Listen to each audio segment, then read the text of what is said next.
ایسے حالات کے اندر جس حالات کے اندر نا امیدی پھیل رہی ہو. ایک بات تو ذہن میں رکھیے گا کہ کبھی بھی کوئی ملک اندرونی طور پر ڈیفالٹ نہیں ہوتا، کیونکہ حکومتوں کے پاس اختیار ہوتا ہے کرنسی چھاپنے کا. کرنسی ڈی ویلیو تو ہو سکتی ہے لیکن کرنسی ختم نہیں ہو سکتی. تو یہ جو خوف پھیلایا جا رہا ہے کہ تم فاقوں میں مبتلا ہو جاؤ گے، یہ بالکل غلط خوف ہے. دوسرے نمبر پر یہ جو کہا جا رہا ہے پاکستان ڈیفالٹ کر جائے گا، پاکستان تباہ ہو جائے گا، برباد ہو جائے گا، اور کہنے والے وہ لوگ ہیں جنہوں نے خندقیں کھودی ہیں، جنہوں نے خود پلاننگ کے تحت تباہی اختیار کی ہے، جنہوں نے خود باقاعدہ شکنجے کسے ہیں، اور اللہ رب العالمین ہر شکنجے کو کھول کھول کے ان کے منہ پہ مار رہا ہے اور بتلا رہا ہے کہ تم سے زیادہ تمہارے پروردگار کی طاقت ہے. اور انشاءاللہ ثم انشاءاللہ پاکستان کبھی ڈیفالٹ نہیں کرے گا، یاد رکھیے گا.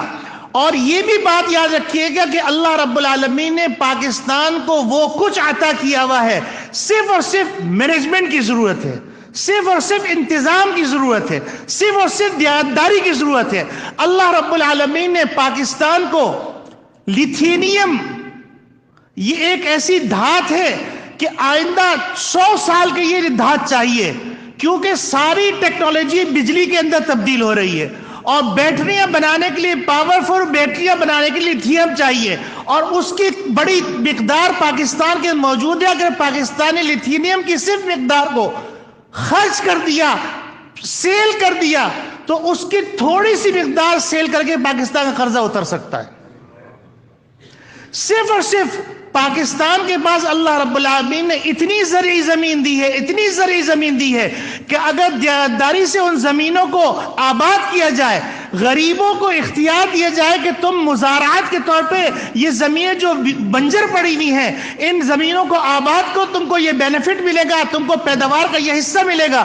آپ یقین کیجئے پاکستان کو کہیں سے ایک دانہ گندم کو منگوانے کی ضرورت نہیں.